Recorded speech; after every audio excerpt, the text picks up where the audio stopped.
মাননীয় শিক্ষামন্ত্রী, আপনার তো শিক্ষা দেওয়ার কিছু নাই। আমার বিশ্বাস যে আপনি জানেন মাননীয় শিক্ষামন্ত্রী, যে কোন ভদ্রলোক যদি আওয়ামী লীগ করে আর সে যদি দুর্নীতির সাথে লড়াই যায়, আমি যদি নিশ্চিতভাবে বুঝি সে মানুষের ক্ষতি করতেছে, সে দেশের ক্ষতি করতেছে, সে দুর্নীতিবাজ, তাহলে বঙ্গবন্ধুর আদর্শ হচ্ছে গিয়ে দুর্নীতিবাজ কখনো আওয়ামী লীগ হতে পারে না।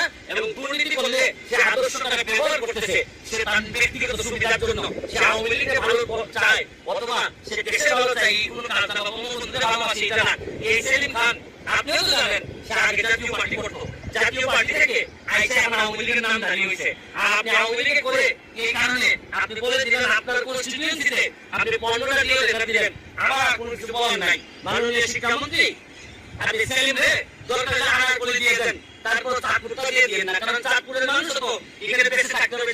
এই রিপোর্ট অনুযায়ী দেখলাম যে এইভাবে বালু তোলার কারণে 3 থেকে 4 জায়গা যে শহর রক্ষা চাঁদপুর এটা ভেঙে গেছে। তারপর